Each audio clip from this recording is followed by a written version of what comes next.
Good morning, everybody. Happy Monday from Buttonwood Park Zoo in not-so-sunny New Bedford, Massachusetts. We're glad that you guys are joining us today for our virtual keeper chat. Hopefully we'll see some of our favorite faces and maybe some new faces. Hello, Mackenzie and Hannah. Nice to see you again. And Lindsay. So we are in the center of the zoo. If you've been to the zoo before, you know. Deirdre, thank you so much for your donation. That we are near some of our big cats, and if you joined us last week for the bobcat chat, you may have seen out of the corner of our video our animals for today. They were interested in being a part of the keeper chat as well. The bobcats are walking by right now. Hi, Tegan. We are joined again by my friend Steph, our zookeeper, who has been teaching us all about enrichment. If you joined us last time, she told us about all the different kinds of enrichment. And today we're going to focus specifically on nutritional enrichment. And I recommend, if you haven't seen our Nature Connection post for today, we did give you a challenge to create your own nutritional enrichment for your animals. So I'm going to turn it over to my friend Steph. Hello, thanks Carrie. So like Carrie said, last week we did do a physical introduction into enrichment. So we talked about the different kinds of enrichment. Definitely go back and take a look at last week's video if you're interested. And thank you to all of you who actually did participate and make a paper chain at home for your friends and sent us photos. So today we're going to be focusing on nutritional enrichment. And nutritional enrichment can be enrichment that involves food in some sort of way. So there are different ideas on how a nutritional enrichment should go. Generally, it's an item that they don't get every day. So if you give them kibble every day, it's probably not as enriching, but you can put it into something else to make that a nutritional enrichment. Today we're giving our cougars a completely new item that they have never had before, and we are making gelatin for them. So I do recommend that if you do this at home with your pets, you get pure gelatin, unflavored. It has no sugar added, no nothing in it, so it's better for them. And then you're just gonna follow the directions on the package. So, quarter cup cold water. Mix it up a little bit.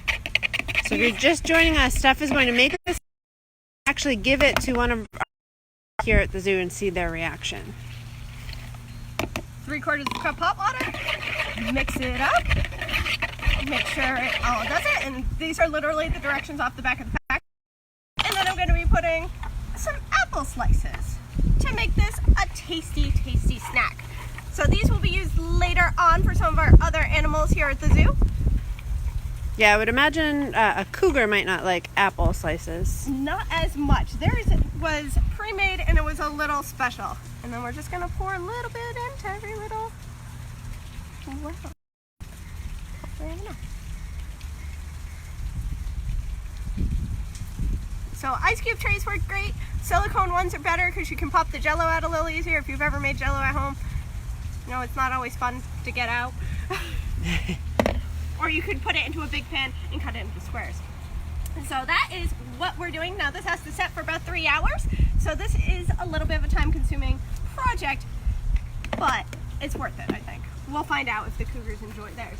So if you look at our cougar exhibit, on the rock we have a lovely Jell-O-filled, fish-filled Jell-O ball. And what we're going to be doing now is we're going to let the cougars out and see if they enjoy it. Okay.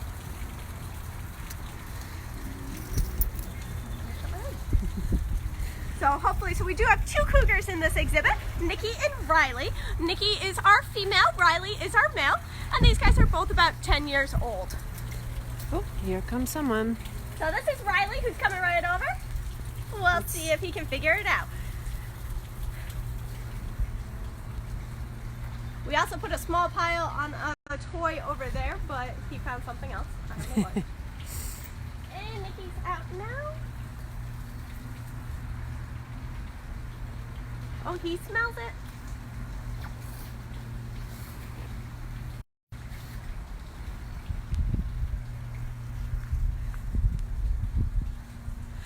One of the best things about enrichment... Oh, somebody found our Jell-O. Oh, Nikki found it. Let's go watch the Jell-O. And one of the best things about enrichment in general is that you never know how they're going to react. So a good reaction is great. Nikki's enjoying it. She's licking it. She's very interested in it. Riley's so. But even if you don't get a reaction out of them, sometimes them ignoring it and coming back to it later is just as good. I don't know. It looks like a lot of work. These guys have never gotten Jello before. Correct. So these guys have never gotten Jello before, so this is completely new for them, and it seems to not be in their top 10 favorites. Oh. But we'll see. Someone else is going to check it out. Oh, he seems like a little better. So if you're just, Steph is teaching us all about nutritional enrichment, and our cougars are receiving for the first time ever, some fish in Jello, and she just taught us a way to make some Jello at home for our obviously we always recommend that you work with an adult and make sure what you're giving your pet is safe for them. We'll post a comment in the links of a link where you can find a recipe to make Jello treats for your pets at home as well. He seems very interested. He is very interested. He's like, I don't know what this is.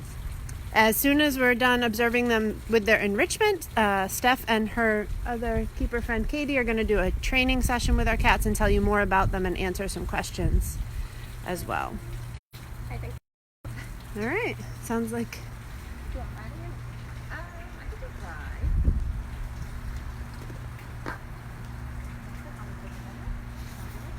Riley. So if you have joined us for Keeper Chats, you will see the target poles in their hands, which we've been using a lot as a training tool. And can you tell us, Katie, what you have in your bowl? So this is their Cougar's AM diet. So this is Riley's. He gets about 650 grams of raw ground meat. So that's what that is right there. And this is Riley right here. So I'm going to come up and sit on the stump and take a couple pieces. Good. Good boy. He's very hungry. Just not for the Jello. He tried it. Is our male, and he's about 125 pounds right now. And he's also about 10 and a half years old. So Riley came to us from South Dakota. He was orphaned when he was very young, so that is why he is here now. And same with our other cougar, Nikki. She was also an orphan. She came from Oregon. So these two are not related to each other, but they were introduced to each other at such a young age that they did develop a bond, and they do get along really well, which is great because adult cougars normally wouldn't be socializing like this in the wild. Good. Good. They usually are a very solitary cat, except for breeding season. Occasionally they do share if a cougar takes down a large prey item. They have been known to share that prey, so that's really cool about them. Good. Juliana asking what the lifespan of a cougar is. That's a good question. So it's different wild and captivity. So in the wild they can live many years. In a zoo or in human care they can live just about into their 20s.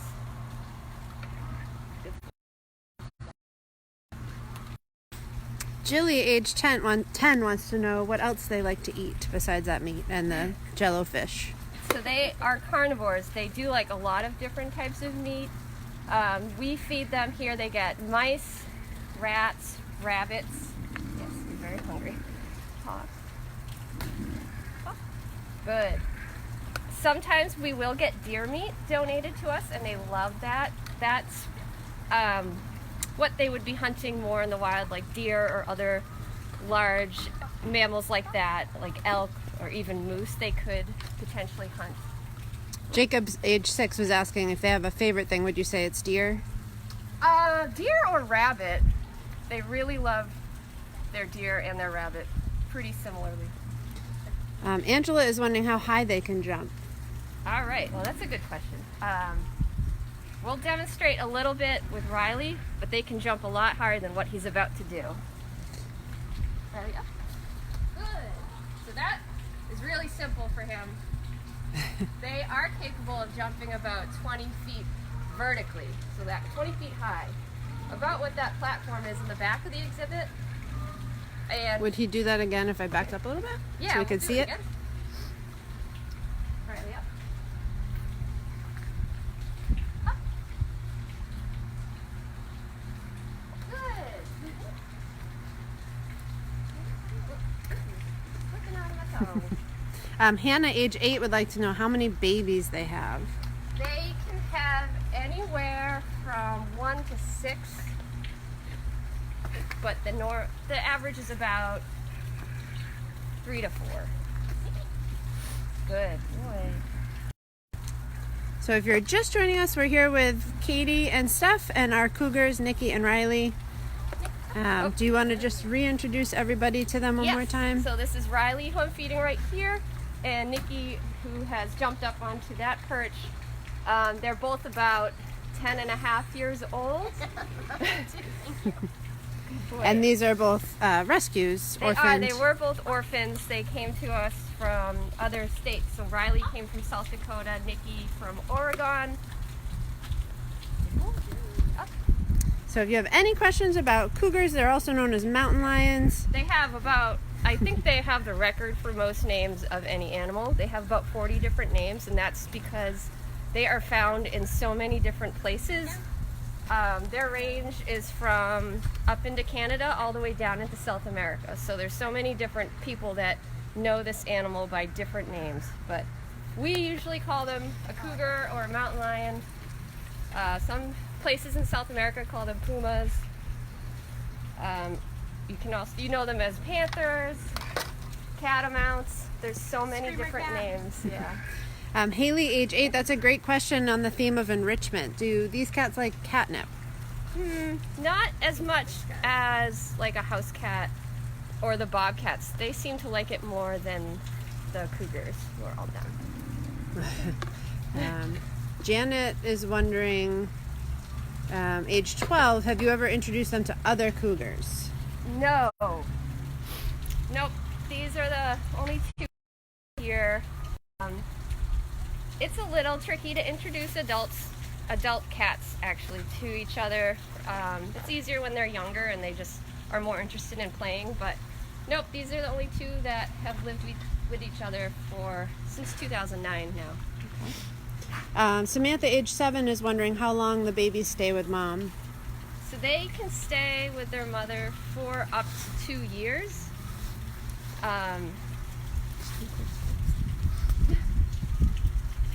So that's why these guys were so young. They were brought here when they were so young because they were just a few months old and they hadn't developed any of their hunting skills or their life skills or anything like that. They would have been with their mother for much longer. Right. Hannah and Mackenzie are wondering what their teeth look like. That is a good question. I would like to show you, but I don't have any more food for them. But they do know an open mouth behavior. They present us with their teeth, but they do have very large canines, similar to a house cat, just a lot bigger. So they are very similar to if you have a pet cat. John, age 12, is wondering how fast they run. So they can run up to 55 miles an hour, but they are not, that's for sprinting. They're not good at sustaining that speed like a cheetah could be. So these guys are ambush hunters and they'll stalk their prey, but they can only run fast for a very short amount of time. Okay. Juliana, age 8, that's a great question. Can cougars hurt people? They are dangerous to humans, yes. They're a very powerful animal. So they don't usually seek out humans though, so it is rare to see them. They are more of a secretive animal, but sometimes there are encounters.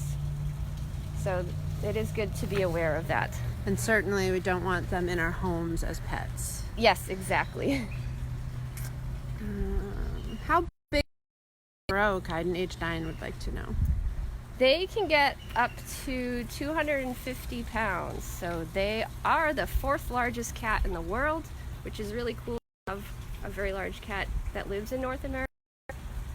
These 2, I don't think would ever get that big. Minimum weight is probably about 125, what he's at right now, or 130. Sorry, everyone. I'm trying to get them in the shop. They're hiding in the back. Ryan, age 12. Great question. What do they use their tail for? So they are good jumpers and climbers, and that really long tail is to provide some balancing when they're doing that. That's why we have all these random logs and perching around the exhibit for them to climb on and display some natural behaviors. We have a lot of friends kind of asking the story. Do we know how they were orphaned? What happened to their moms? I don't know that. Do you have the answer? I just know that they were found as orphans. I know Riley's story. It was a hunting incident. His mom was shot, and they were able to, the hunter was responsible and was a kitten, grabbed the kitten to Fisheries and Wildlife, and they were able to bring it to a rehabilitator who deemed it non-releasable at that time. Andrew, age 8, is wondering if cougars can live in India. In India? Not naturally. There are other types of cats in India, like tigers. But cougars are more found in this part of the country, like North America, Central America, and South America. And Elena, age 8, is asking if they can climb trees. Yes, they are really good climbers. And I bet if you have cats at home, you might recognize this behavior up here. We're getting a little cat bath now that we've eaten. Yep, that's what they usually do after we have a little training session. They'll go up on that platform and clean themselves and then take a nice long nap. Kaiden, age 9, wants to know if they're tameable. I guess if you hand from a very young age, but they're still considered a wild animal. They're never really 100% domestic like a house cat. They can still be very unpredictable. Awesome. Lucas, age 8, do they run really fast? They can, yes. They are better at stalking their prey, but they are capable of running very fast. Sorry. I keep going behind the perching here. These have been some really great questions about our cougars. Oh, we're going to see one climb right now. Yep, you might see Riley jump up to that top platform in a second. Are they similar to our house cats that they like to sleep a lot during the day? Yes, they are. Cougars are more active around dawn and dusk and overnight. Nope. I guess he's not going up. Being a total cat. They do spend a lot of time sleeping during the day. Do they ever play like a house? Sometimes we have seen them play with each other. They do play a lot with their toys that we give them. So like if you see some random items that don't look like they belong there, those are toys for the cats, like this red spool toy, and there's a hanging mirror on the other side of the exhibit that sometimes. So we provide them with a lot of different toys. Great. All different kinds of enrichment. Yeah. Ryan, age 12, do they ever go in the water? I have never seen them go in the water, but they could if they wanted to, but they prefer to stay on land. I've seen Nikki fall in once. She was trying to get a toy and she was not happy. Allie, age 11, what is a baby cougar called? That's a good question. I have seen them or read that they are called kittens or cubs, so I don't know what is the correct word for them. Hannah, age 8, do they like vegetables? We will give them vegetables to play with, but they don't normally eat them. We might find like a bite mark or two in it, but that's just them exploring it. So sometimes we'll give it to them. Okay. Do the zoo staff ever go in with them? We don't go in with our cougars just because they can be dangerous to humans. But luckily, they're trained to come off exhibit at night, so then we can clean the exhibit and put out some fun stuff for them for the next day. Awesome. Well, it looks like our cougars have enjoyed their enrichment and their breakfast, and they are ready for a little cat nap. So we want to thank Steph and Katie for letting us meet them today. And for all of you for joining us for our Cougar Keeper chat. We hope that you are enjoying these. We're here every day at 11. And if you are just joining us, we did get some nice close-ups of their training session and some enrichment earlier, so do watch the whole video when we post it afterwards. Today I'm going to let Steph remind us what we were focusing on. Today we were focusing on nutritional enrichment. So nutritional enrichment is enrichment that involves food, generally a novel food item, so a new food item, or a different use of their food. So today they had gelatin with fish in it for the first time, and they were not thrilled. We will post in the comments a link to a way to make some Jello enrichment for your pets at home. I will also post it on the Nature Connection post in the comments, where we are challenging you to come up with some nutritional enrichment for your pets. Work with an adult to